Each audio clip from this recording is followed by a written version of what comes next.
그렇습니까?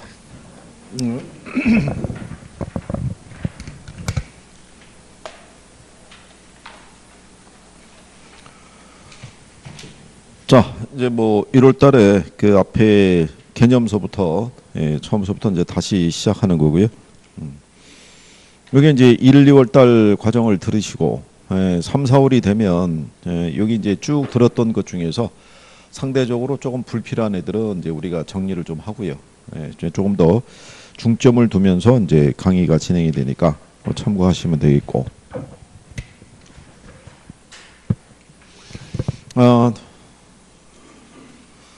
뭐 최근 한번 이렇게 쭉 한번 훑어보셨나요? 한 주 쉬었는데 그냥 가지고 오늘 또 처음 여기서 들어서 이게 이제 1월 달서부터 해서 그 10월 달까지 10월 26일 날이 이제 여러분들 시험인데 이게 시간은 금방 가요. 지금 시간에 여유가 있을 것 같아도 왜냐하면 이제 10월 달까지 여러분들하고 저하고 만날 수 있는 회차가 40회가 채 안 돼요.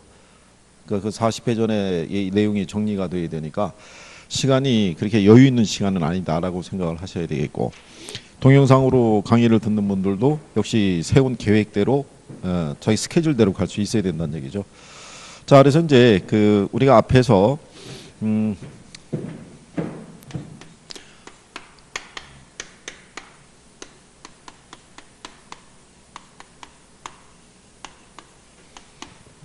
이 총론 안에서는요, 시험 범위가 두 가지로 목차가 주어진다 그랬어요. 그래서 부동산 개념하고 분류 이렇게 나와 있어요.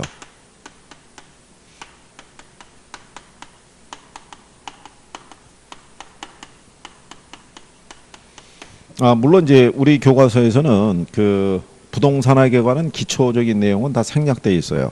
그러니까 부동산학의 뭐 정의라든가 뭐 접근 방법, 이념이라든가 성격 뭐 이런 것들에 대해서는 다 생략되어 있는데, 나중에 이제 한번 간략하게 설명해 드릴 테니까 일단은 여기 교재에 있는 대로 우리가 이제 정리해 보시게 되면, 여기서 이제 보면 개념에서 한 문항 정도, 분류에서 한 문항 정도 이렇게 출제된다라고 생각하시면 되겠고요.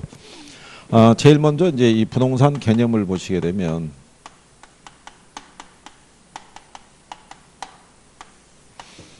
여기 자체는 이제 정리는 좀 해두셔야 되죠. 그래서 이제 개념에 대한 거를 보시게 되면 이게 이제 그 시간의 변화에 따라서 개념을 좀 더 다양한 방법으로 이제 접근을 해요. 근데 크게 이제 우리나라에서는 법률적, 경제적, 기술적 개념에서 개념을 세 가지로 분류하고 있다라고 보시면 돼요. 그래서 제일 먼저 나오는 게 법 제도적인 개념이 나와 있는데, 요거는 이제 이렇게 생각하시면 돼요. 여기서 구별을 할 때 개념이 기술적 개념이라는 것도 있고요. 이걸 다른 말로 물리적 개념이라고도 얘기를 해요. 그 다음에 경제적 개념 이렇게 나눌 수도 있고요. 그 다음에 법률적 개념 해가지고 이렇게로 크게 보게 되면 세 가지로 나눠 있어요. 세 가지로 나눠 있는데, 기술적 개념에서는 우리가 공간이라고도 구별할 수 있고요. 자연이고 환경, 위치다라고 이제 이렇게 구분을 할 수 있고요. 물리적인 측면에서 보면 토지라는 것은요, 하나의 움직이지 않는 위치예요. 그죠? 위치면서도 얘는 뭐를 형성하고 있다? 공간을 구성하고 있다는 얘기죠. 수평과 공중과 지하에. 그 다음에 얘는 그 지역의 기상 상태 있죠. 뭐 일조량이라든가 이런 거랑 어우러져서 하나의 어떤 이제 자연적인 부분을 구성하고 있다라고 보시면 되겠고, 움직이지 못하기 때문에 그 환경에 영향을 많이 받는다는 점에서 이렇게 네 가지로 구분을 해요. 그리고 이 경제적 개념에서는 부동산을 자산이자 또는 자본이자 또는 생산 요소이자 또는 상품이자 또는 소비재로서도 인식할 수 있다, 이런 얘기죠. 그럼 얘네들을 경제적으로 구분한 거는요, 부동산에 대한 수요와 공급이라든가 부동산 가격 또는 경기 변동 등을 파악하기 위해서 이제 이렇게 구별을 해놓은 거죠. 근데 이제 여기에 대한 부분에서는 이렇게 생각하시면 되죠. 얘가 물리적인 측면에서는 뭐라고도 볼 수 있는데 자연물인데, 경제적인 측면에서는 뭐라고도 볼 수 있어요. 생산 요소로도 볼 수 있다. 생산 요소라는 거는 어떤 물건을 생산하는 데 투입하는 재료의 역할을 하는 거라고 생각하시면 되죠. 그러니까 우리에게 필요한 주택을 짓기 위해서도 당연히 바탕에는 뭐가 필요해요? 토지가 필요하다는 얘기죠. 그러니까 얘는 자연물이면서도 뭐로 생산 요소로도 인식이 된다라고 이렇게 생각하시면 되겠고요. 근데 이제 여기에 대한 관계에서는 이게 왜 자산이고 자본이고 이거는 시험상에서 물어보진 않아요. 그죠? 예, 이건 나중에 이제 시간이 되면 조금씩 구별이 되는데 여기에 대한 요 두 가지는요. 어느 나라에서 구분하든지 간에 물리적 개념하면은 이렇게 표출할 수 있고요. 경제적 개념하면은 이렇게 구분할 수 있다는 얘기예요. 그러니까 얘네들 두 개는 요 종류를 구별하는 거를 출제를 해줘요. 그러니까 이게 섞이면 틀린다는 거예요. 그러니까 이건 종류만 구별하면 되는데 여기 있는 법률적 개념에 대한 거는 또 틀린 거예요. 법률적 개념은 나라마다 틀린 거예요. 그렇기 때문에 얘들은 또 따로 출제할 수 있다는 거예요. 그래서 이제 여러분들 교재에 보면은 제일 먼저 나오는 게 이 법적인 개념이라고 나와 있어요. 그러면 여기 있는 법률적인 개념에서는 협의의 부동산과 광의의 부동산으로 이렇게 나눠져요. 근데 협의의 부동산을 보면 협의의 부동산은 우리 민법에서 규정한 거예요. 부동산이란 토지 및 그 정착물을 말한다라고 이렇게 구성이 되어 있어요. 이렇게. 그리고 광의의 부동산은 협의의 부동산에다가 준 또는 의제 부동산을 합한 개념이다. 이렇게 해놓은 거죠. 자, 그런데 여기 나와 있는 협의의 부동산을 기준하게 되면 이거는 우리 민법에서 규정한 거예요. 우리 민법 99조 1항에서는 부동산은 토지 및 그 정착물을 말한다라고 해놨고요. 2항은 그 외의 물건은 다 동산이다 이렇게 해놓은 거예요. 근데 요거는 법제상의 개념이에요. 그러니까 나라마다 틀리다는 얘기예요. 그러니까 요거는 따로 낼 수 있다는 거예요. 그래서 여러분들 교재에 보시면 제일 먼저 나오는 게 이게 법적인 개념, 법률적인 개념이에요. 그래서 법률적인 개념에 보면은 제일 먼저 나오는 게 이제 협의의 부동산인데 요 협의의 부동산은 우리나라의 어디의 개념을 적용한 것이다. 민법상의 개념을 적용한 제목 갖고 하고 있는 거예요, 지금 12페이지에. 그래서 협의의 부동산에 대해서는 우리나라 민법상의 개념을 그래서 거기 보시면 교재에 나와 있죠. 협의의 부동산이란 민법상의 개념으로서 토지와 그 정착물을 말한다 이렇게 해놨잖아요. 그렇죠? 그러면 얘를 표현을 할 때 협의의 부동산이란 토지 및 정착물을 말한다. 민법상의 부동산이란 토지 및 정착물을 말한다. 똑같이 쓸 수 있다는 거예요. 그래서 그런데 여기서 보시게 되면은 협의의 부동산에서는 토지하고 뭐로 구성이 되어 있다고 그래요. 정착물로 이렇게 구성이 되어 있다고 그랬을 때 요 정착물에 보게 되면은요. 토지로부터 독립된 것으로 간주된 애들이 있고요. 토지의 일부로 간주된 애들이 있어요. 크게 나누면은 그런데 우리가 토지로부터 독립된 정착물로 간주하는 것 중에서 대표적인 게 바로 뭐냐면 건물이 있어요. 자, 그런데 이렇게 독립된 물건으로 건물을 따로 규정하는 거는 우리나라하고 일본에서만 규정하는 거예요. 그러니까 미국 애들은 이걸 따로 규정하지를 않는다는 얘기예요. 그러니까 우리나라하고 일본만 토지하고 뭐가 있으면요. 건물이 있으면 별개의 물건으로 취급을 해요. 그래서 얘 따로 등기하고 얘도 따로 뭐 하는 거예요. 등기한다는 건 이제 독립된 물건이라고 보는 거죠. 그러니까 이거는 우리나라하고 일본에서만. 미국에서는 그런 경우는 없다는 얘기죠. 그래서 요거만 따로 물어볼 수 있다는 거예요. 그러면 요거는 알아야 돼요. 토지로부터 독립된 물건으로 취급하는 애들이 있죠. 걔들이 뭐가 있는지 이런 것들을 정리할 수 있어야 된다는 얘기죠. 거기 여러분들이 12페이지에 있는 토지 있죠. 토지에 관해서도 그 설명이 쭉 돼 있는데 여기에 대한 토지의 소유권이나 이런 것들은 그냥 간단하게 생각하시면 돼요. 토지에 미치는 소유권에 보면은 일정한 공간에 우리가 국한시켜서 파악할 수 있어요. 그런데 정확하게 법령에 의해서 선이 그어진 건 아니고요. 정당한 이익이 존재하는 상하에 미친다라고만 규정돼 있다라고 보시면 돼요. 그러니까 뚜렷하게 정의를 내려준 거는 아니다라고 이렇게 보시면 되겠죠. 그래서 그렇게 정리하시면 되겠고요. 그 다음에 이제 그 옆쪽에 가면 이제 정착물 중에서 보면 사회 경제적인 면에서 토지에 부착되어서 계속적으로 이용된다고 인정되는 물건으로 이동이 곤란한 것을 말하는데 정착물에는 사회 경제적으로 독립된 물건으로 인정된 애들도 있고 또는 토지의 일부로 취급하는 애들도 있더라라고 얘기를 해요. 그래서 독립된 물건으로 취급하는 그 애들을 보게 되면 제일 먼저 나오는 게 뭐가 있냐면 건물이라고 있어요. 그 다음에 두 번째로 보게 되면 명인 방법을 갖춘 수목 또는 수목의 집단이다라고 이렇게 돼 있죠. 명인 방법이라는 거는 명확하게 인식할 수 있는 방법에 의해서 이제 구별이 된 거예요. 그러니까는 여기까지 요 나무라 이런 것들은 내 개인 소유다 그래서 거기다 울타리를 쳐놓거나 아니면은 이름표를 명시해서 이건 아무개 거라고 표시하는 것을 우리가 명인 방법에 의한 구별이다라고 얘기를 해요. 그래서 거기 참고란에도 표시가 돼 있다는 얘기죠. 그 다음에 그 농작물 같은 경우도 있어요. 그죠? 예를 들어서 그 요렇게 산을 보게 되면요. 산에 이렇게 자생하고 있는 나무들이 있죠. 예, 이런 애들은 이 산이 매매가 될 때 같이 포함해서 거래가 되는 거예요.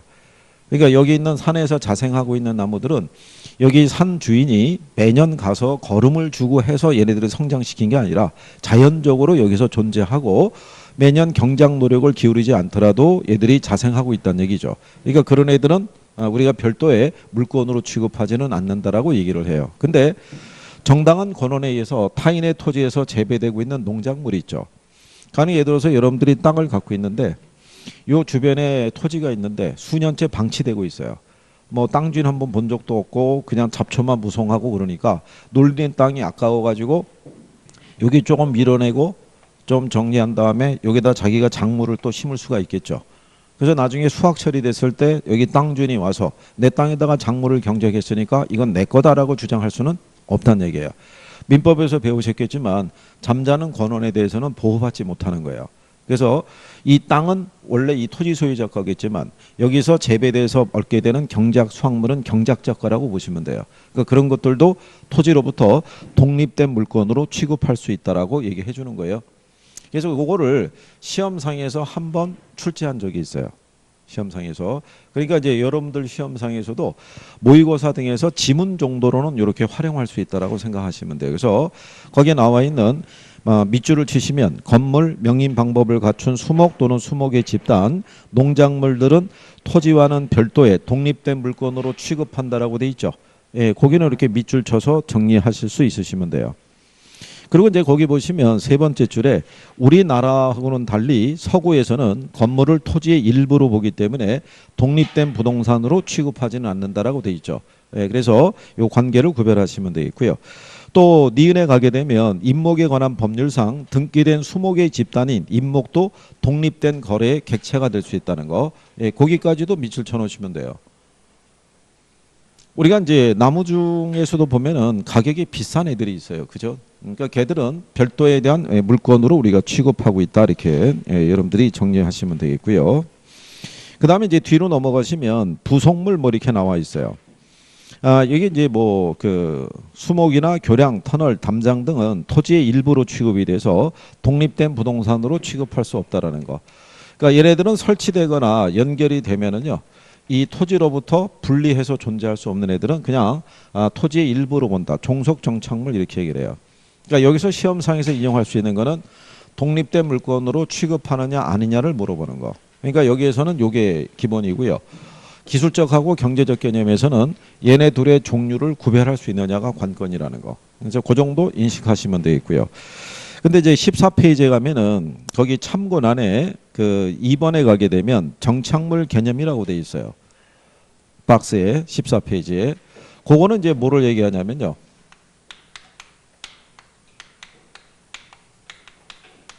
여기서 얘기하는 정착물은요.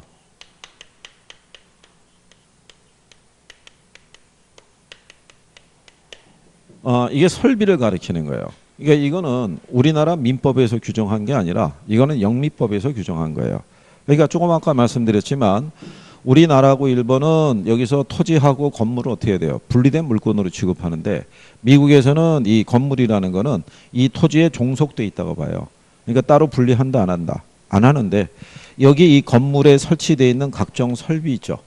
예, 이 설비 중에 보면은 중개 대상이 되는 것도 있고 그렇지 않은 것도 있더라 이런 얘기죠. 그거를 누가 구분할 수 있어야 되냐면 중개업자가 구별할 수 있어야 된다 이런 얘기예요.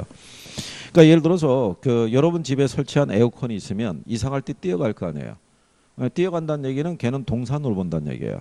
그러니까 정착물이 아니다 이렇게 보는 거죠. 그래서 그거를 이제 구별을 한다는 얘기죠. 그래서 거기 나와 있는 이제 영미 부동산학에서의 정착물 이렇게 나와 있죠. 그래서 거기 보시면 원래는 동산이었으나 토지 또는 건물에 부착돼서 분리시키기 곤란한 것을 의미한다 이렇게 돼 있어요. 근데 요거는 이제 정착물이라는 건요. 원래 성격은 뭐였다는 얘기냐면 얘가 동산이었다는 얘기예요. 동산이었는데 얘가 이동을 해서요. 부동산에 부착이 되거나 뭐가 되면은 연결이 되면서 뭐로 바뀌냐면 성격이 정착물로 바뀌는 거예요. 그러니까 예를 들어서 건축 재료 상가라든가 인테리어 가게 앞에 놓여진 욕조 있죠. 그 욕조는 그 시점에서는 뭐예요? 동산이에요, 동산. 근데 얘가 이동해 가지고 여러분 집에 어디에 욕실에 얘가 딱 부착이 되면은 그 순간에 정착물로 바뀌는 거예요. 그러니까 여러분들이 이사 갈 때 욕실에 설치되어 있는 욕조는 두고 가요, 뛰어가요? 당연히 두고 가는 거예요. 그렇잖아요. 그래서 원래는 분리된 동산이었는데, 그죠?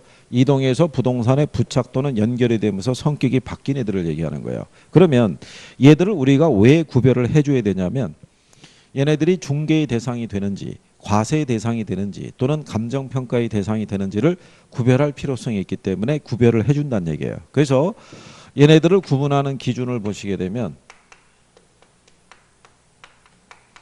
이런 얘기죠. 여기에 뭐가 돼 있는 거예요? 부착이 돼 있는 애를 갖다가 뭐 할 때? 제거할 때. 그렇죠? 물리적인 손상을 주거나 또는 기능 면에서 손상을 주게 되면 그러면 다 뭐라고 본다? 다 정착물로 본다 이런 얘기예요. 여기 있는 욕조 같은 경우는 욕실에 부착되고 난 다음에 이거 드러낸다고 빠지는 게 아니죠. 이거 주변을 뭐 깨든가 해야지만 얘를 분리시킬 수 있으니까. 그러니까 물리적인 손상이 발생하게 되면 뭐라고 본다는 거예요? 정착물이다 이런 얘기예요. 물리적인 손상이 발생하지 않으면 그냥 동산 이렇게 인식할 수 있는데, 근데 물리적인 손상이 발생하지 않아도요, 기능 면에서 손상이 발생하면 얘도 뭐라고 보는 거예요? 얘도 정착물로 보는 거예요. 집에 있는 수도꼭지는 돌리면 다 분리할 수 있어요. 근데 손상 없이 분리는 가능하더라도 걔가 없으면 식수를 제공받기가 어려워요. 그래서 이런 것들도 다 뭐라고 본다? 정착물로 우리가 가늠한다 이렇게 보시면 돼요. 그래서 거기에 보시면 3번에 정착물의 구분 기준이라고 나와 있죠. 그래서 기억에 가면은 부착 방법이라고 돼 있죠. 물리적으로나 기능적으로 견고하게 부착되어 있어서 제거할 때 물리적 기능적 손상이 발생할 때는 정착물이고 그렇지 않으면 뭐가 된다? 동산 뭐 이렇게 되어 있는 거예요. 그 다음에 니은에 보면은 물건을 설치한 뭐라고 되어 있냐면 의도라고 되어 있죠. 이거는 이렇게 생각하시면 되죠. 자, 에어컨을 설치를 했어요. 설치했을 때 생활의 편의를 위해서 설치했으면은 뭐라고 보겠어요? 그러니까 생활의 편의를 설치한 거는 여러분 집에 설치한 에어컨 있죠. 그럼 여러분이 여름에 좀 시원하게 나기 위해서 설치한 거잖아요. 그게 이제 생활의 편의를 위해서 설치했다는 거예요. 생활의 편의를 위해서 설치했으면은 뭐라고 본다는 거예요? 이건 동산이에요. 이사 갈 때 두고 간다, 뛰어간다. 뛰어가니까. 근데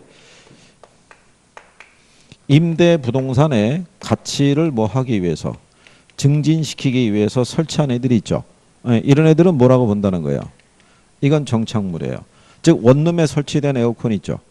이거는 원룸에서 이제 원룸 주인이 임대를 잘 놓기 위해서 에어컨을 설치하는 거예요. 나중에 원룸을 매매할 때는 같이 양도되는 게 대부분이다 이런 얘기죠. 그래서 그런 내용이고요. 그 다음에 물건의 성격이라는 거예요. 얘가 움직일 수 있더라도요. 특정한 용도나 또는 위치에 맞게끔 얘가 설치가 되어 있으면요. 얘도 뭐라고 본다는 거예요. 이것도 정착물로 보는 거예요. 일부 이제 교과서에 이제 보시게 되면은요. 주물과 종물의 관계 이렇게 표시하는 것도 있어요. 민법에서 주물과 종물의 관계 이런 거 배웠죠. 여러분이 지금 갖고 다니는 집 열쇠 있죠. 집 열쇠는 모든 집을 다 열 수 있어요? 아니면 여러분 집만 열 수 있어요? 여러분 집만 열 수 있죠. 그러면 주물인 이 자물쇠가 뭐가 되냐면 정착물이에요. 그러면 종물인 열쇠도 뭐가 된다는 거예요? 정착물이 되는 거예요. 그러니까 열쇠는 여러분들이 몸에 지니고 다닐 수 있잖아요. 그렇죠? 하지만 걔는 특정한 자물쇠만 맞게끔 고안이 된 거란 얘기죠. 그러니까 그런 애들은 움직일 수 있어도 다 뭐라고 본다는 거예요? 정착물로 간주한다 이런 얘기인 거예요. 그죠? 그 다음에 이제 마지막에 보면 거래 당사자의 관계라고 돼 있어요. 요거는 이제 누가 설치했냐는 거예요. 대부분 집주인이 설치하면은 뭐라고 본다? 정착물로 보는 거예요. 임대인이 설치했을 때는. 근데 임차자가 설치했을 때는 뭐라고 본다는 거예요? 동산이에요. 여러분들이 만약에 전월세 사는 과정에서 햇빛을 차단하기 위해서 커튼이나 블라인드 칠 수 있어요. 그죠? 근데 이사 갈 때 두고 가요? 뛰어가요? 뛰어간다고요. 그러니까 그거는 생활의 편의를 위해서 일시적으로 설치한 거예요. 우리 이제 건물 1층 하면 약국이 있죠. 약국에 가면은 진열대가 설치가 돼 있어요. 그건 약국 영업을 하기 위해서 설치해 놓은 거예요. 약국이 이사 가면은 진열대도 어떻게 해야 돼요? 가지고 가죠. 예, 그러니까 임차자 정착물은 대부분 뭐라고 본다는 거예요? 이거는 동산으로 간주한다는 거예요. 요게 시험에 한번 나온 적이 있어요. 근데 요 과정은요, 이 과정은 지금까지 여러분 시험상에서는 한 2번 인용이 됐어요. 그 중에 한 번의 답이 이거였고, 그 다음에 정착물의 종류 정도 구별하는 개념인데, 그러니까 자주 나온 애들은 아니에요. 그죠? 이게 우리나라 기준이 아니라 영미법상의 기준이기 때문에. 그죠? 그런데 모의고사를 보면 선생들이 가끔 한 번씩 낼 거예요. 왜 가끔 한 번씩 내냐면, 여기서 물어볼 수 있는 내용이 기술적 개념하고 경제적 개념 구분하는 거하고, 그 다음에 법률적 개념에서 독립된 거와 일부로 되어 있는 애들을 구별하는 기준이기 때문에 몇 번 내다 보면은 다양하게 들어가기가 쉽지 않아요. 더 깊게 들어가면은 그 민법 문제가 되니까. 예, 그렇기 때문에 여기까지는 그래도 기본적으로 정리하시면 되겠고요. 자, 그래서 이게 법률적 개념에서 협의에 관한 부분을 봤고요. 그 다음에 광해 부동산이라고 그래서 15페이지에 가면 있어요. 그죠? 자, 광해 부동산은 협의의 부동산에다가 뭐를 합한 개념이에요? 준 또는 의제 부동산을 합한 개념인 거예요. 그러면 여기에 명칭이 뭐라고 되어 있냐면 준이라고 되어 있죠. 네, 준이라고 붙어 있다는 얘기는 뒤에 있는 애는 아니란 얘기예요. 그러니까 얘들은 엄밀히 말하면 부동산은 아닌 거예요. 특수한 동산인데 얘를 어디에 준해서 취급하겠다고? 협의의 부동산에. 그러면 여러분들이 협의의 부동산의 대표적인 애들이 토지하고 건물 이런 애들이 있죠. 걔들은 별도로 등기할 수 있죠. 걔들은 담보물로 제공할 수 있어요, 없어요? 담보물로 제공할 수 있는데 얘들로만 국한시키게 되면은 부동산 중에서 담보물로 제공할 수 있는 애들이 너무 작잖아요. 그러니까 그 부분의 범위를 확대시키기 위해서 얘들을 등장을 시킨 거예요. 그래서 얘들도 개별법에 있어서 별도의 등기라든가 뭐를 갖추게 돼요. 등록에 대한 공시수단을 갖추게 돼 있어요. 그럼 여러분들이 가만히 생각해 보세요. 공장을 한번 연상을 하게 되면 공장을 구성하고 있는 요소들이 다양하죠. 거기 가면은 뭐 기계도 있고 가령 예를 들어서 뭐 여러 가지 땅도 있고 뭐 부지도 있고 뭐 여러 가지 요소가 있다는 얘기예요. 그죠? 근데 그거를 각각 개별적으로 나누게 되면 경제적 가치가 그다지 크다고 볼 수는 없어요. 그죠? 근데 걔들을 하나의 물건으로 묶어버리게 되면 경제적 가치가 좀 더 크게 표시될 수 있어요, 없어요? 있겠죠. 그래서 재단을 구성하는 거예요. 공장재단, 광업재단 이렇게 구성함으로써 걔들도 담보물로서의 가치를 부여하는 거예요. 그러니까 이렇게 하면서 등기 또는 등기를 하게 되면 하나의 물건으로 이제 취급을 하게 돼요. 그래서 요거를 통해서 얘네들이 담보물로서의 가치를 가지게끔 유도하는 거예요. 그럼 얘들이 담보물로서의 가치가 있다는 얘기는 얘들도 무슨 대상이 된다라고 얘기를 해요. 얘들도 감정평가의 대상이 된다라고 얘기하는 거예요. 그래서 나중에 이게 감평 쪽에서 물어봐요. 얘들을 어떤 방법에서 평가를 해야 되느냐. 이렇게 여러분들이 구별하시면 되겠고요. 자, 그래서 이제 그런 내용이고요. 그 다음에 거기 양가로 입원해 보면요. 준부동산의 개념은 실생활의 필요에 따라 구분하는 건 아니고 학문 연구의 대상으로 분류하는 개념이다라고 돼 있는데 그거는 그냥 가로치세요. 예, 그렇게는 실상 이렇게 표현하기는 좀 어렵고요. 여기 나와 있는 요 준부동산이라고 돼 있는 애들이 있죠. 여기 나와 있을 때 얘들은 감정평가의 대상이 되죠. 감정평가에. 감정평가의 대상이 된다는 얘기는 부동산학의 연구 대상에도 포함이 되는 거예요. 이 감정평가라는 걸 하는 자체가 우리가 부동산 활동이라고 그래요. 부동산 활동과 현상은 부동산학의 연구 대상에 포함이 돼요. 그래서 얘들 중에 일부는 중개 대상이 되기도 하고요. 얘들도 부동산학의 어디에는 포함이 된다. 연구 대상에는 포함이 돼요. 여기까지는 여러분 시험에 한번 나온 거예요. 딱 한 번 등장한 거예요. 그러니까 여기 있는 준부동산은 감정평가의 대상이자 무슨 대상도 된다. 부동산학의 연구 대상에 포함이 된다냐. 그런 정도로만 구별하시면 되고요. 종류들에 대해서 지금은 다 뭐 일일이 외우거나 하실 필요는 없어요. 좀 지나면 정리할 수 있으니까. 그 다음에 이제 경제적 개념, 그 다음에 기술적 개념, 그래서 아까 말씀드린 대로 제목 정도 이렇게 구별하시면 되겠고요. 나중에 이제 우리가 이걸 조금 더 들어가서 뭐 정리하게 되면은 여러분들 앞에서 경제할 때 대체제 배운 거 기억하나요? 대체제? 기억 안 나죠? 그렇기 때문에 지금은 얘기해도 별 소용이 없어요. 어느 정도 용어가 각인이 돼야 선생이 여기서 자산 또는 생산 요소로서 인식했을 때 개념에 대한 부분을 얘기를 해줄 텐데 그 부분의 용어가 낯설으니까 얘기를 못 하는 거예요. 그러니까 또 한 바퀴 돌아봐야지 우리가 또 얘기할 수 있는 거예요. 그 자체가. 괜찮아요. 그건 뭐 크게 뭐 중요하고 그런 건 아니니까. 자, 그러면 16페이지에 가면 복합 개념의 부동산이라고 돼 있어요. 요거는 이렇게 생각하시면 돼요.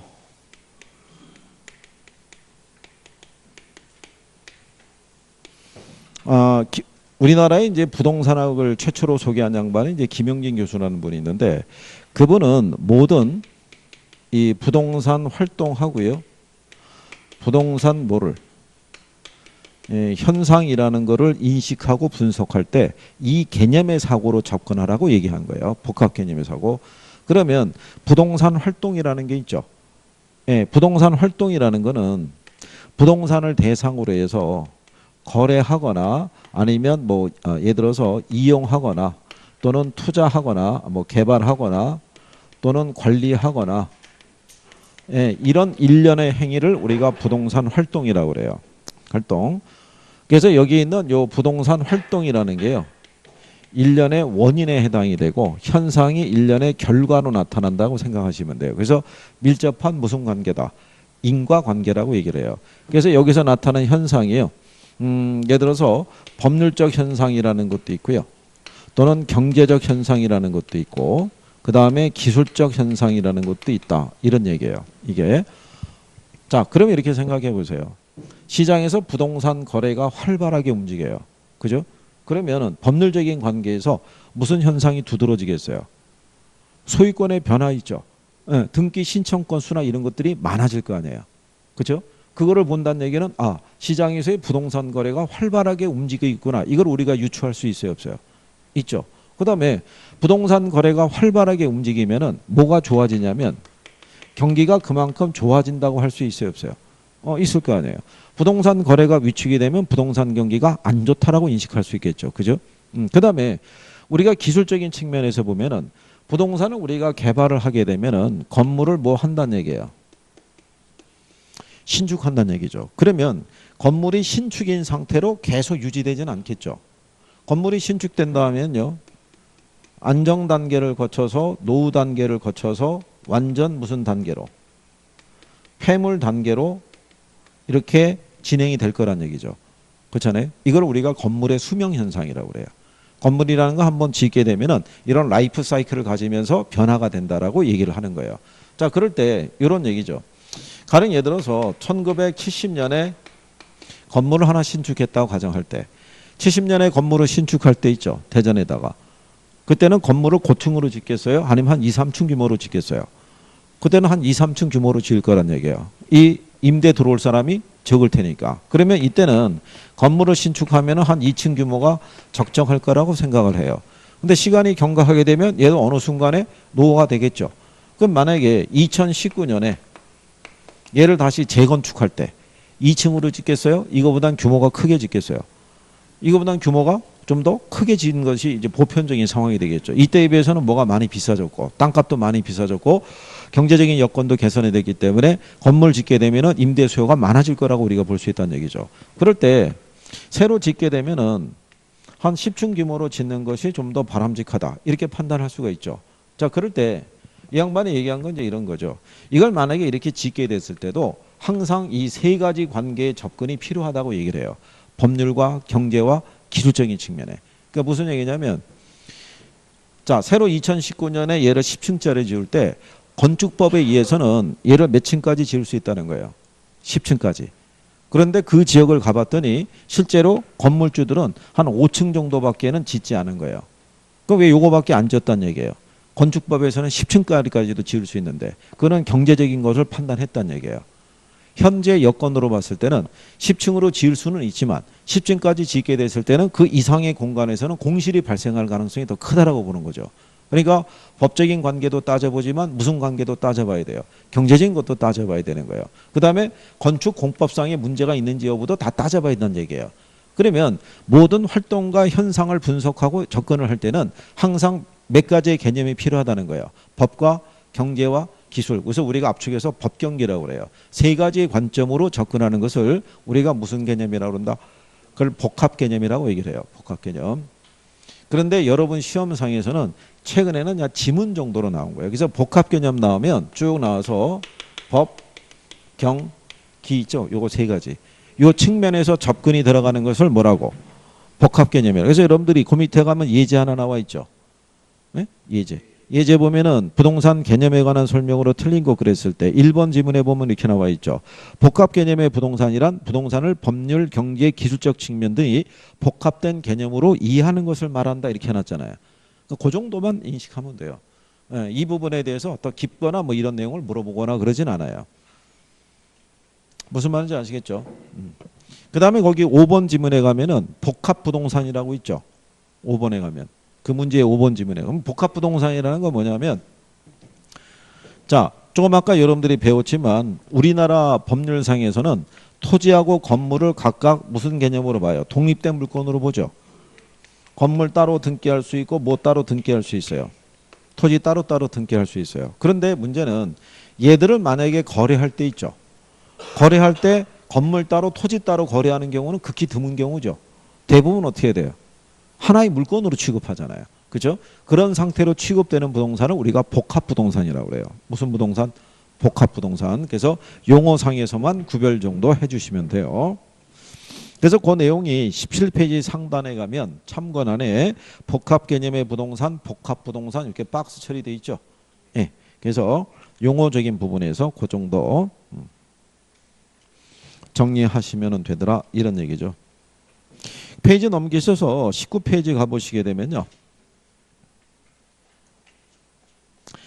거기 보면은 1번에 부동산 정착물에 관한 설명 중에서 틀린 거 물어봤죠. 그렇죠?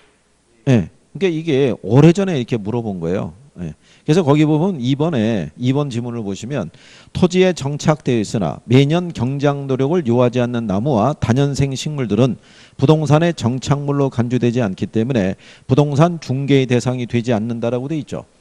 그럼 이게 틀렸다는 얘기죠. 아까 우리가 뭐라고 했어요? 산에서 자생하고 있는 나무들 있죠. 예. 자연 식생 이런 애들 있잖아요. 이거는 산 그 주인이 매년 가서 걔 나무를 이게 해서 걔가들이 성장하는 게 아니라고요. 그죠? 자연 현상에서 얘들이 성장하고 있는 거죠. 그러니까 얘들은 산을 매매할 때 같이 매매에 포함이 돼야 안 돼요. 포함이 되죠. 그러니까 중개 대상이 된다고요. 그러니까 중개 대상이 되지 않는다 그러니까 틀렸다는 얘기예요. 그렇게 해서 정착물 관계에서 이제 그런 거 물어본 거예요. 그래서 3번 질문에 보면 정착물은 당사자들 간의 합의나 쓰임새 관계 등에 따라 주물 또는 종물로도 구별할 수 있다라고 그래서 좀 아까 우리가 주물 종물의 관계까지 얘기를 해봤던 거예요. 그죠? 네, 그래서 그런 내용 정도 알아두시면 되고 그 밑에 2번에 가면 다음 토지의 정착물 중에서 토지와 독립된 것이 아닌 거 이렇게 물어봤죠. 그러니까 거기 보면 건물이 있고 소유권 보존 등에 대해 임목, 명인 방법을 구비한 수목, 권원에 의해서 타인의 토지에서 재배되고 있는 농작물 있죠. 조금 아까 설명해 드렸죠. 네, 그래서 타인의 토지에서 재배되고 있는 농작물도 땅은 그 원래 토지 소유자 거지만 그죠? 그 위에서 우리가 수확하는 경작물에 대해서는 경작 수확물은 토지 소유자 게 아니라는 얘기예요. 독립된 걸로 간주한다 이런 얘기예요. 그래서 답을 국어라고 준 거예요. 국어. 지난번에 국어 배운 거 기억하시죠? 네? 그거 뭐예요? 물이 흐르고 있는 이게 도랑이잖아요, 이거. 그래서 이제 지목상에서 이 국어하고 유지 있죠. 네, 여기서 국어가 한번 나왔고요. 그 다음에 이 표현은 국어인데 제목을 이 유지로 바꿔가지고 한번 출제한 또 저기 있어요. 지문으로. 그래서 그런 정도 정리하시면 될 거예요. 그리고 뒤로 넘어가시면 지난번에 우리가 문제할 때 3번하고 4번은 다뤄드렸어요. 기억하시나요? 네, 이거는 뭘 기억했냐면 이거죠. 기술적 개념하고 경제적 개념을 구별하는 정도 있죠. 제목만. 네, 이제 그 정도 알아두시면 돼요. 자, 그 다음에 21페이지로 가면 부동산 분류라고 있어요. 그쪽을 또 정리해 보는 거죠.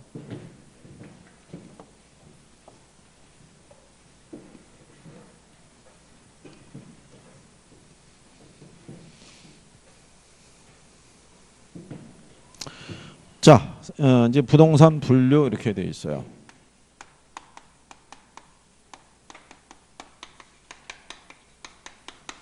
이 부동산 분류도요. 제목이 부동산 분류이기 때문에 크게 나누면은 토지의 분류가 있고 그 다음에 건물에 따른 주택에 따른 분류 이렇게 또 나눠지게 돼 있어요. 이게 이제 요즘은 시험에서 가끔 이쪽에 주택 분류에서도 문제를 출제하기 때문에 기본적인 것 정도 정리해 주시면 되겠고요. 그래서 부동산 분류 중에서 제일 먼저 나오는 게 이게 토지의 분류예요. 토지의 분류를 보게 되면요. 우리나라 법률에서 구별한 게 있어요. 그래서 제일 먼저 나오는 게 국토의 계획 및 이용에 관한 법률상 분류라고 돼 있죠. 이거는 여러분들이 어디서 배우는 거예요? 공법에서 배우는 거예요. 공법에서. 그죠? 공법에서 여러분들이 거기 나오는 대로 용도, 지역, 지구, 구역이 있죠. 이런 식으로 이제 나눠서 구별하고요. 용도 지역은 크게 도시지역, 관리지역, 농림지역, 자연환경 보존지역이 있죠. 여기 제목에 대한 것도 한번 출제했던 선례가 있어요. 거기 보면 도시지역은 주거, 상업, 공업, 농업에서 주상공록에 네 가지로 돼 있죠. 근데 주거지역에 있는 이 녹지지역이 있죠. 그거를 자연환경 보존지역으로 싹 바꿔가지고 한번 출제한 적이 있고 그 다음에 주거지역을 가게 되면요. 1종, 2종 전용 주거지역이 있죠. 그리고 1, 2, 3종의 일반 주거지역이 있어요. 그죠? 그거를 한번 바꿔서 낸 적이 있어요. 그거를. 그래서 나중에 이제 그런 거는 간단하게 용어상에서 이제 정리할 수 있으시면 되죠. 그죠? 지금 여기는 이제 구성이 안 돼 있고 나중에 이제 뒤에 가서 정리하시면 돼 있고 그 다음에 공간 정보의 구축 및 관리 등에 관한 법률상에서 우리나라는 용도에 따라 몇 개의 지목으로 구분하고 있다. 28개의 지목으로 구분하고 있다. 이런 얘기죠. 근데 이 28개의 지목을 우리가 다 외울 필요는 없다고 그랬어요. 그죠? 지난번에 우리가 뒤로 넘어가서 23페이지 가시게 되면 지목에 대한 부호가 쭉 깔려져 있죠. 거기 가면은 18번이 국어죠. 그 다음에 19번이 유지죠. 그거 두 가지 정도만 알아두면 된다 그래서 그때 체킹 해드린 거예요. 그죠? 그래서 그 정도 해드린 거고. 그 다음에 이제 뒤로 넘어가서 25페이지로 가시면 부동산 이용 활동상의 분류라고 돼 있죠. 거기다 별표하라고 그때 얘기했던 거예요. 그죠? 자, 거기에 따라서 우리가 이제 구별을 하게 되면요. 제일 먼저 나오는 게 대지가 있고 택지가 있고 그 다음에 뭐가 있을 때요? 부지가 있을 때. 작년 여러분 시험에는 이게 나온 거예요. 택지가. 시험상에서. 그럼 여기 있는 대지하고 택지가 있고 부지가 있을 때 여기 있는 대지 있죠. 요거는 지목상의 부호가 대라고 얘기해요. 이게 터대자예요. 그러니까 뭐를 지을 수 있는 땅이에요. 집을 지을 수 있는 땅인 거예요. 근데 지목상의 대라고 얘기했을 때는요. 얘는 주택이라든가 뭐를 지을 수 있는 땅이에요. 상가가 이미 들어서 있거나 지을 수 있는 땅을 우리는 뭐라 한다? 대지라고 얘기하는 거예요. 여기를. 이거는 건축법상의 대지하고는 성격이 틀린 거예요. 건축법상의 대지는 건축할 수 있으면 다 대지로 보는 거예요. 걔네들은. 근데 여기는 지목상에 뭐라고? 대라고 명시한 애들은 주택이나 상가를 지을 수 있는 경우고 여기 보시면은 택지라고 돼 있어요. 그죠? 택지는 대지보다 조금 더 포괄적인 용어예요. 얘는 여기 있는 주택과 상가에다가 뭐까지 지을 수 있는 땅이에요. 공장까지 지을 수 있는 땅이 되는 거예요. 근데 공장은 지목상의 부호가 얘는 장이에요. 그렇기 때문에 부호로서도 일치하지 않기 때문에 따로 분리시키는 거예요. 그래서 일명 도시용 토지라고도 얘기를 하죠. 그러면 여기 있는 부지는 얘네 둘에 비해서 좀 더 포괄적인 용어라고 그랬었죠. 이 부자가 바닥 부자라고 얘기를 해요. 그러니까 얘는 건축 용도로만 제공이 되는 게 아니라 그 외에 다른 용도의 바닥에 제공되고 있는 토지를 뭐라 한다? 부지라고 얘기를 해요. 그래서 요 부지는 여기 있는 애들은 건축 용지라고 우리가 얘기를 하고요. 얘는 건축 용지에다가 건축이 뭐가 되는? 제한이 되는, 그죠? 그 용도로 쓰이고 있는 거죠. 그러니까 수도 용지라든가 또는 철도 용지 이런 등으로도 사용이 되고 있는 것을 우리가 뭐라 그런다? 부지라고 그래요. 그래서 부지를 표현할 때는 항상 표현상에서 무슨 개념이라고 얘기를 해줘요? 포괄적인 개념이다라고 얘기해줘요. 그래서 포괄적이라는 표현이 들어가면은 뭐라고 봐야 돼요? 부지라고 이렇게 봐야 된다. 이런 얘기죠. 그래서 거기 1번에 대지가 나와 있을 때요. 대지라는 것은 주택이나 상가를 지을 수 있거나 또는 들어서 있는 땅을 우리가 대지라고 한다는 정도로만 인식하시면 돼요. 선생들이 모의고사 줄 때는 이게 건축법상의 대지 개념을 집어넣어가지고 틀리게 유도할 수도 있는데 실전에서는 그런 건 없으니까. 그래서 그런 정도만 여러분들이 구별하시면 되겠고. 그래서 이제 택지에 대한 부분이 있는데요. 근래는 택지의 용어를 잘 써요. 주거, 상업, 공업용지 등의 용도로 이용되고 있거나 이용 목적으로 조성된 토지를 우리 뭐라 그런다? 택지라고 얘기를 해요. 그래서 용어 정도 그렇게 알아두시면 되고. 부지를 가게 되면 자, 맨 마지막에 포괄적 용어라고 돼 있죠. 예, 그 정도를 이제 체킹을 해 놓으시면 되는 거예요. 야, 그다음에 이제 두 번째로 나오는 게 후보지하고 그다음에 뭐가 있어요? 예, 이행지가 있어요. 그럼 우리가 후보지하고 이행지를 구별하는 관계는요. 자, 후보지는 교재에 보시면 용도 지역 중에서 택지 지역, 농지 지역, 임지 지역, 상호 간에 이렇게 돼 있죠. 그러니까 지역 간에 전환되고 있는 토지는 뭐라고 본다? 후보지라는 거예요. 그렇죠? 대신에 이행지라는 것은요. 택지 지역, 농지 지역, 임지 지역 내에서라고 돼 있죠. 지역 내에서 용도 변경이 진행되고 있는 토지를 우리는 뭐라고 그런다? 그걸 이행지라고 그래요. 그러니까 하나는 지역 간이고 하나는 지역 내라는 거예요. 예, 그 정도를 구별을 하시면 돼요. 그죠? 자, 그래서 여러분들이 보면 토지에 대한 용도 지역을 나눌 때 택지 지역, 농지, 그 다음에 임지 이렇게 나눴을 때요. 여기 택지는 이 안에 가면은 주거 또는 상업, 공업 지역으로 이렇게 나눌 수 있고요. 여기는 전, 답, 그 다음에 과수원 이렇게 나눌 수 있고요. 임지는 뭐 용재림, 그 다음에 신탄림 이렇게 나눌 수 있다라고 얘기했어요. 신탄림은 지난번에 얘기한 것처럼 이거는 지금은 언어 순화 과정에서 연료림이라고도 얘기한다고 그랬어요. 그러니까 땔감용 나무 있죠. 수술 생산하기 위한. 요거는 가구 등을 만들기 위한 목재 있죠. 예, 목재용 나무를 조성한 것은 용재림. 요거는 땔감용 나무를 조성한 것을 신탄림이라고 얘기를 해요. 근데 이제 여기서 이렇게 보시면은 농지하고 임지 상태에서는 택지하고 차이점이 뭐냐면 택지는 주택이나 상가나 공장을 지을 수 있게끔 바로 건축행위가 가능하게끔 대지 조성공사가 다 끝난 애들이에요. 말 그대로 그냥 평평한 땅이다 이런 얘기죠. 근데 여기 있는 농지하고 임지는 논밭으로 쓰이게 있거나 나무가 들어서 있으면 바로 건축행위가 불가능하다고 얘기했었죠. 그래서 얘네들을 우리가 비택지라고 얘기를 해요. 그래서 이렇게 농업지에서 무슨 지역으로? 택지 지역으로 이렇게 지역 간에 전환되고 있으면 뭐라고 그랬어요? 지역 간에 전환되고 있으면 우리가 후보지. 그 다음에 농지 지역 안에서 밭이 논으로 이렇게 바뀌고 있으면 뭐라고 그랬어요? 이행지라고 얘기한 거예요. 이행지. 여기서 전에서 밭에서 이렇게 주거 지역으로 바뀔 수도 있어요, 없어요? 이렇게 바뀔 수도 있다, 없다? 이렇게 바뀔 수 있는 거예요. 바뀌면 이것도 뭐라고 보는 거예요? 이렇게 바뀌면 후보지라고 보는 거예요. 후보지. 지역 간에 전환이 됐으니까. 근데 요거는 모의고사에서 선생들이 쓸 수 있는 경우고 실전에서는 이걸 물어본 적이 없어요. 무슨 말인지 아시겠어요? 그러니까 여러분들 실전에서 기억할 거는 지역 간에 전환이 되고 있으면 무슨 토지? 후보지. 지역 내에서 용도 변경이 진행 중이면 뭐라고 본다? 이행지. 그것만 정확하게 구별할 수 있으면 돼요. 무슨 말인지 아시겠죠? 네, 그래서 후보지하고 이행지에 관한 내용을 구별하시면 되겠고요. 이게 후보지가 될 때는 지목 변경에 대한 부분이 있고 그 다음에 그 이행지의 경우는 지목이 변경되기도 하고 그렇지 않 그런 거는 물어보지 않아요. 그건 그냥 참고하셔도 돼요. 그걸. 자, 그 다음에 이제 뒤로 가시게 되면 필지하고 뭐가 있어요? 획지 이런 게 있어요. 자, 그러면 걔들도 별표는 해야 돼요.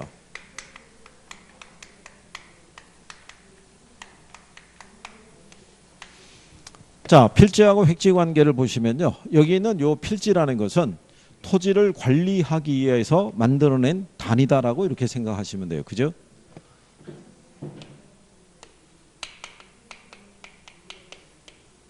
요거는 법률에 의해 가지고요. 여러분들이 만약에 보시면은 여기 일단에 이렇게 땅이 있어요. 원래 이 땅은 뭐였냐면 자연물이었잖아요. 자연물이었다가 이게 왕의 소유였어요. 그죠? 이 전체가. 그러다가 이제 자본주의 시대로 들어가면서 이 토지에 대한 소유권이 어떻게 돼요? 개인 소유로 바뀌면서 소유권의 경계가 어떻게 돼요? 나눠지겠죠. 그럼 그 경계를 뭘 하기 위해서? 구분해주기 위해서. 여기 요 필이라는 게 이게 세필이라는 뜻이에요. 가느다란 붓에 의해서 소유권에 관한 경계를 어떻게 돼요? 이렇게 구분을 해준 거예요. 그게 바로 뭐란 얘기예요? 그게 필지란 얘기예요. 그래서 우리나라에서는 토지 등기의 단위가 바로 뭐예요? 필지예요. 모든 토지는 필지별로 다 뭐 하도록 돼 있다. 등기하도록 돼 있는 거예요. 거기에 따라서 토지 소유권자의 권리가 미치는 범위와 한계를 구별을 해주는 거예요. 무슨 말인지 아시겠나요? 그래서 얘를 지정한 거는 토지 소유자의 뭐를 구별하기 위해서, 권리 관계를 구분하기 위해서 만들어낸 개념이 뭐다? 그게 필지라는 거예요. 그죠? 예. 자, 그러면 여기 있는 획지라는 애가 있어요. 이거는 감정평가상의 용어라고 보시면 돼요. 감정평가상에서요, 경제적 측면에서 인위적 또는 자연적인 조건 등에 따라서 가격 수준이 다른 애들이 있죠. 이거를 구분하기 위해서 만드는 개념이 바로 뭐다? 그 획지예요. 그러면 이렇게 토지가 있을 때 일단의 토지들이 이렇게 있어요. 그죠? 이 안에 개인 소유로 다 나눠져 있을 거 아니에요. 근데 여기가 만약에 로타리고 여기 반경 1km 지점이 역세권이라고 가정하게 되면 역세권에 위치한 요 토지들은 다른 지역의 토지보다는 시세가 어떻게 돼요? 비쌀 거 아니에요. 그래서 얘들만 하나의 단위로 묶어서 평가를 하게 됨으로써 주변 토지하고의 뭐를 구별해 주기 위해서, 가격 수준을 구별해 주기 위해서 만드는 개념이 바로 뭐다? 그게 획지라고 생각하시면 되는 거예요. 획지. 그래서 필지가 있고 그 다음에 뭐가 있어요? 획지 이렇게 나와 있죠. 그래서 이게 획지를 구별할 때는요, 인위적 조건에서도 구별할 수 있고요, 자연적 조건에서도 구별할 수 있어요, 없어요? 또는 행정적 조건에서도 구별할 수 있는 거예요. 그렇죠? 여러분들이 보시면 여기 충남의 세종시 있죠. 네. 세종시 전에는 충남 연기군이었잖아요. 행정상의 명칭이 이게 충남 연기군 일대하고 세종시 일대하고 일단 그 행정상의 어떤 명칭만 갖고도 시세의 차이를 느낄 수 있어요, 없어요? 그럴 수도 있는 거예요. 또 한강을 끼고 우리가 봤을 때 있죠. 한강을 바라보는 조망권이 있는 확보되어 있는 아파트와 그렇지 않는 아파트 간에도 시세 차이는 있어요, 없어요? 있는 거예요. 그러니까 한강변이 이렇게 쭉 늘어서 있는 아파트들은 그렇지 않은 아파트에 비해서는 가격이 비싸게 평가가 되는 거예요. 그래서 그렇게 이제 구별하는 개념이고요. 거기 동그라미 3번에 보면은 필지와 획지의 관계라고 나와 있죠. 예? 예, 이거를 여러분들이 앞에서 뭐 할 때, 간평할 때 간단하게 배우신 거예요. 기억하나요? 그래요. 뭐 또 뭐 그때 가서 뭐. 그래서 이게 뭔가 또 괴리가 있는 게 뭐냐면요. 여러분들이 여기 이제 실전에 나와서 이제 강의를 듣잖아요. 강의를 들을 때 이게 중요한 거는 여러분들이 어느 정도 용어가 인식이 돼야 돼요. 인식이 돼 있지 않는 상태에서 선생님이 얘기하는 거는 기억에 잘 유지가 안 돼요. 이 내용이 다 100% 전달이 되지는 않고, 그죠? 그러니까 이게 동영상으로 공부하는 분들하고 차이는 이제 그런 거예요. 동영상으로 보니까 내가 계속 반복해서 그거를 볼 것 같아도 현실은 그렇지 않아요. 그러니까 과정을 어차피 조금은 거쳐줘야 돼요. 한 과정을 듣고 모든 걸 이해할 수 있으면 얼마나 좋겠어요. 그렇잖아요. 그래서 이제 실전에서 강의할 때는 저희들이 난이도를 조금씩 조정을 해줘요. 그러니까 이맘때 받아들일 수 있는 게 있고 또 시간이 지나서 이맘때 받아들일 수 있는 게 있기 때문에 한 번에 다 얘기해 준다고 그래서 여러분들이 다 이해해 주면 좋은데 그게 안 돼요. 결국 반복이 누적이 됐을 때 조금씩 이해하기 시작해요. 그게. 그러니까는 이게 과정이 1월 달부터 해서 몇 월까지? 10월까지 공부하는 거예요. 10월까지. 이게 뭐 한두 번 듣고 될 것 같으면요. 뭔 걱정이 있겠어요? 그렇지 않겠어요? 그럼 뭐하러 여기 나와서 공부하고 있겠어요? 나중에 한 9월 달에 만나면 되죠. 그 전에 한 코스 쫙 돌고 들어가면, 그죠? 6시험 나올 수 있으면 얼마나 좋겠어요. 이게 중개사 수업, 이게 과정이 이게 반복 학습이에요. 반복. 끊임없이 뭐 해야 되는 거예요. 여기 여러분들이 지금 좀 답답한 게 뭐냐면 용어가 낯설은 거잖아요. 평상시 쓰는 용어가 아니잖아요. 그렇지 않겠어요? 김종학 친구들 만나면 후보지 얘기 얘기해? 그냥 안 할 거 아니에요. 그렇지 않아요? 여기서만 하고 있다고, 여기서만. 그러니까 일상생활에서 쓰지는 않기 때문에 여러분들이 용어가 생경할 수밖에 없는 거예요. 그러니까 어쩔 수 없이 단기간에 단기 속성 과정은 무조건 반복 학습이에요. 다른 게 없다는 얘기예요. 그죠? 그러니까 그런 거는 감안하셔야 되겠고, 그죠? 자, 나중에 뭐 돌아올 때 우리가 또 하면 되고요. 자, 나지하고 그 다음에 뭐 있어요? 예, 건부지라고 돼 있어요. 나지하고 건부지 관계도요. 시험에서 한번 나온 적은 있어요. 낮이라는 것은요. 지상에 뭐가 없어요. 건축물이 없어요. 근데 여기는 이 건부지라고 얘기하는요. 지상에 뭐가 있는 거예요. 건물이 이렇게 들어서 있어요. 그죠? 그런데 우리가 이 시장성을 기초로 하다 보면요. 일반적으로는 낮이가 뭐에 비해서 건부지에 비해서 시장성이 좋다라고 얘기를 해요. 그죠? 낮이가 건부지보다 시장성이 좋은 이유에 대해서는 설명했죠. 어? 왜? 왜 얘가 얘보다 시장성이 좋아요? 어? 낮이가 건부지에 비해서는 최유 이용을 기대할 수 있다는 거죠. 그죠?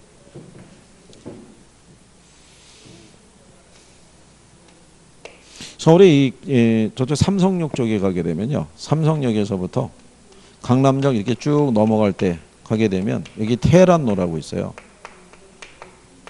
여기가 테헤란로라고 있는데 여기가 가격이 비싸요. 비싸니까 이 근처에서는요. 대부분 어떻게 이용하고 있냐면 고층의 오피스로 이용을 하고 있어요. 그러니까 여기는 이게 무슨 이용이다. 이게 최유 이용인 거예요. 최유 이용이라는 것은 누구라도 생각할 수 있는 이용이라고 그랬죠. 그렇죠? 이게 땅값 비싼 곳이니까 고층에 오피스로 줘야 될 거 아니에요. 근데 여기 A지가 있어요. 여기는 B지가 있어요. 근데 B지는 한 3층짜리 건물이 들어서 있고요. A지는 아무것도 없어요. 그러면은 개발업자가 토지를 매입할 때 A지를 매입을 하면 얘는 바로 최유 이용이 가능하죠. 근데 B지를 매입하면 어떻게 돼요? 이걸 철거해야지만 최유 이용이 가능하잖아요. 제약 조건이 있잖아요. 그러면 A지도 시가가 30억으로 나와 있고요. B지도 30억에 매물이 나와 있어요. 근데 A지는 30억을 주고 개발업자가 매입을 하겠으나 B지는 30억 준다 안 준다? 안 주죠. 무슨 비용을 빼달라고 그러겠어요? 철거비를. 그러면 한 2억은 빼줘요. 뭐 이렇게 얘기할 거 아니에요. 그죠? 그럼 얘는 28억에 거래될 거 아니에요. 그럼 이거는 이 건물로 인해서 토지의 가치가 낮게 평가되는 거죠. 네, 그걸 우리가 건부감가라고 얘기를 해요. 건물로 인해서의 토지의 가치가 낮게 평가되는 경우를 얘기하는 거예요. 그래서 그게 27페이지에 보면 중간에 건부지라고 돼 있죠. 동그라미 2번에. 예, 거기 하면은 건부감가라고 있어요, 없어요? 있죠. 토지의 지상에 최유 이용 상태가 아닌 건물이 존재함으로써 건부지의 가치가 낮은 상태의 가치보다 낮게 되는 것을 뭐라 그런다? 건부감가라고 얘기를 해요. 근데 항상 그렇지는 않고요. 예외적인 경우도 있어요, 없어요? 예외적인 경우도 있어요. 건부지가 뭐에 비해서?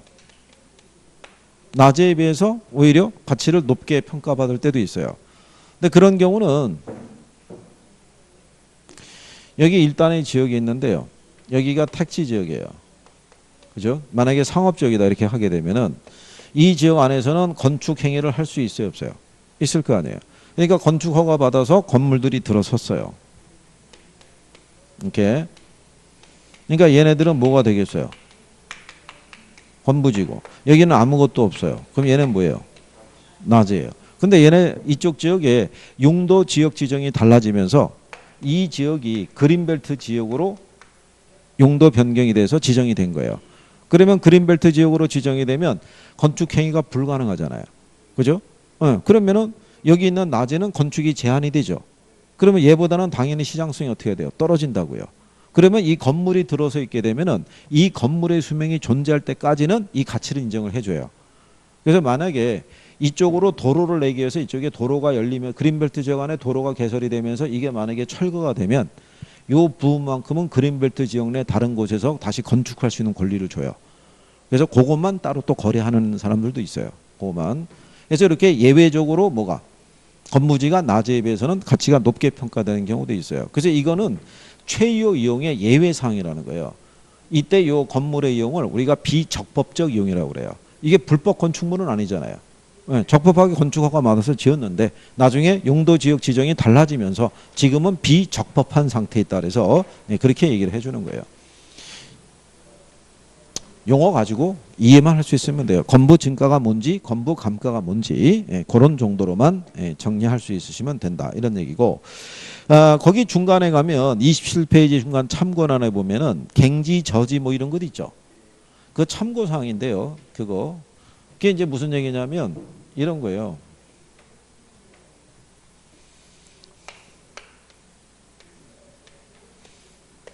그게 있으니까 지금은 이제 설명하고 가는 거예요. 다음에 돌아올 때는 생략이에요, 생략. 여러분 시험에 나올 일이 있다 없다? 없어요. 자, 여기 보시면 이렇게 세 필지에 토지가 있는데 여기는 이렇게 건물이 들어서 있어요. 그럼 얘는 건부지예요. 근데 얘네들은 건물이 안 들어서 있어요. 그럼 얘는 낮이에요. 낮이. 자, 그런데 모든 지역은 공법상의 용도 지역 등에 대한 지정을 다 받았겠죠. 그러니까 공법상의 제약은 다 공통으로 받고 있는 거예요. 받고 있는데 여기서 요 B지 있죠. 예, 얘는 저당권이나 아니면은 지역권이나 지상권이나 이런 것들에 대한 사적인 제약이 설정되어 있는 토지예요. 이 토지를 일본에서는 얘를 저지라고 그래요. 사법상의 권리의 제약이 있는 애들을. 근데 여기 아무것도 없는 애 있죠. 사적인 제약이 설정되어 있지 않는 토지를 일본에서는 뭐라고 하냐면 갱지라고 그래요. 갱지. 그러니까 여기 있는 나지를 나눠서 갱지하고 뭐로 구분한 거예요. 저지로. 무슨 말인지 아시겠나요? 근데 우리나라에서는 이거를 구별한다 안 한다? 안 해요. 우리나라에서는 그냥 나지는 요 갱지 개념하고 같은 거로 보는 거예요. 그래서 여러분들 거기 그 26페이지 밑에서 두 번째 줄에 가면은 나지 있죠. 네, 나지란 토지의 기타 건물 기타의 정착물이 없고 지상권 등 토지의 사용 수익을 제한하는 사법상의 권리가 설정돼 있지 아니한 토지를 말한다 이렇게 돼 있잖아요. 그렇죠? 그러니까는 갱지 개념이 그거잖아요. 거기 보면은 거기 참고란에 가면 1번에 갱지 있죠. 건물 기타의 정착물이 없고 공법상 제한을 받으나 사법상의 권리가 설정돼 있지 않은 토지를 말하고 우리나라에서의 나지와 동일한 개념이다 이렇게 해놨잖아요. 그러니까 우리나라에서는 갱지 저지를 구별을 한다 안 한다? 안 한다고요. 그러니까 여러분 시험에 인용한다 안 한다? 안 해요. 아주 오래전에 갱지라는 표현이 한번 등장한 적은 있어요. 10회 이전에. 그 이후로는 등장한 적이 없어요. 그러니까 그냥 그렇게만 정리하시면 되는 거예요. 무슨 말인지 아시겠죠? 예, 인용이 안 되는 건 안 되는 거니까. 예, 그래서 그런 정도. 그 다음에 그 밑에 가면 27페이지 하단에 맹지하고 뭐가 있어요? 대지라고 돼 있어요. 맹지는 주변 토지에 둘러싸여 있어서 도로하고 접속된 면을 가지지 못하는 토지를 뭐라고 그랬어요? 맹지 이렇게 얘기했고요. 대지라는 거는 뭐는 가지고 있어요? 통로는 가지고 있죠. 이렇게 도로가 이렇게 지나고 있을 때 여기 앞에 이렇게 토지가 있죠. 근데 B지는 도로하고 접속된 면을 갖고 있지 못하기 때문에 얘는 뭐라고 그래요? 네, 맹지라고 그래요. 그래서 얘는 건축법에 의해서 건축이 제한되는 토지예요. 일정한 규모의 건축을 하기 위해서는 뭐하고 연결이 돼야 돼요? 도로가 확보가 돼야 돼요. 도로가 확보되지 않으면 건축이 제한이 돼요. 근데 여기 있는 대지라는 거는 요 대자가 자루대자라고 그랬었죠. 그래서 얘는 뭐가 있는 거예요? 도로가 연결이 돼 있어요. 연결이 돼 있더라도 일정한 바닥 면적 한 2,000평방미터 이상 건축물 지으려고 그러면 4m 이상의 이 도로가 확보가 돼야 된다라고 얘기한 거예요. 그게 확보가 안 돼 있으면 건축이 어떻게 돼요? 불가능한 거예요. 그러면 평가사는 얘도 뭐라고 본다? 맹지로 취급하는 거예요. 그래서 여기서는 뭐 그 부분까지는 안 나오고요. 예, 그래서 그냥 내용 정도 그렇게 구별하시면 되겠고요. 예. 그 다음에 뒤로 넘어가시면 법지하고 뭐가 있어요? 빈지 있죠. 예, 법지는 법으로만 소유하지 활용식이 없거나 적은 토지를 뭐라고 그래요? 법지라고 얘기를 하죠. 빈지라는 건 우리가 바닷가라고 얘기했었죠. 예, 바닷가에 있는 우리가 바닷가에 대해서는 공유수면관리법에 의해서 개인 소유의 토지 소유권을 인정해준다 안 해준다? 안 해주는 거죠. 그래서 나중에 각 지자체별로 해수욕장 같은 거 설치하죠. 그러면 경제적인 이득을 얻을 수 있는 토지 있죠. 예, 그런 게 빈지라고 보시면 되고, 그 다음에 유지, 휴안지, 공안지라고 돼 있죠. 이거는 지난번에 그렇게 설명했어요. 쉴 휴자가 앞으로 나오면 정상적으로 쉬게 하는 거고 쉴 휴자가 뒤로 빠지면 비정상적으로 쉬게 하는 거라고 그랬죠. 그래서 유의지하고 뭐하고 휴안지는 쉴 휴자의 위치를 갖고 구별하시면 돼요. 그 다음에 양가로 8번에 가면 공지라고 돼 있죠. 공지는 건축법에 의해서 비워둬야 되는 토지를 뭐라는 거예요? 그걸 공지라고 얘기하는 거예요. 나지하고는 성격이 어떻게 돼요? 틀리는 거예요. 그래서 우리가 건축법에 의거해가지고 100평방미터의 토지에 일반 주거지역의 건폐율을 100분의 60 주면은 60평방미터만 건축할 수 있다고 그랬죠. 나머지는 어떻게 돼요? 비워둬야 되는 땅을 우리는 뭐라 한다? 공지인 거예요. 그러니까 건축물이 없다 그래서 나지 이런 개념하고는 틀린 거예요. 법에 제약을 받는 토지니까. 그 다음에 포락지라고 우리가 얘기했었죠. 수로가 이렇게 흐르고 있을 때 있죠. 여름에 비가 오게 되면은 이게 물이 넘쳐가지고 지금 이게 깎여 내려가면서 지금은 물이 흐르는 땅으로 이렇게 바뀌어버린 애들 있죠. 걔들을 뭐라 그런다? 걔들을 포락지라고 얘기하는 거예요. 그 다음에 선화지라는 것은 고압선 아래의 토지를 뭐라 그래요? 예, 선화지라고 얘기해요. 쭉 고압선 설치되어 있을 때 그 밑에 있는 토지를 뭐라 한다? 선화지라고 얘기를 해요. 그래서 통상 감가를 적용하고요. 소지라고 돼 있죠. 예, 소지는 그때 그 소자가 힐소자예요. 그래서 이 소지. 그래서 깨끗한 토지라고 그랬죠. 개발되기 이전에 자연적인 상태의 토지를 뭐라 그런다? 소지 이렇게 얘기해. 원지하고는 성격이 좀 틀려요. 그거는 그냥 참고하셔도 되고 그냥 개발되기 이전에 자연적인 그대로의 토지를 뭐라 그런다? 소지. 이렇게 정리하시면 되겠고요. 그래서 문제를 물어보는 유형은 다양해요. 다양하기 때문에 나중에 여러분들이 문제 풀 때 정리 정도 하실 수 있으면 될 거예요. 그 다음에 이제 뒤로 넘어가면은 건물의 분류 뭐 이런 게 있어요. 그죠? 예. 여기는 시간이 또 됐으니까 잠깐 쉬었다가 하죠.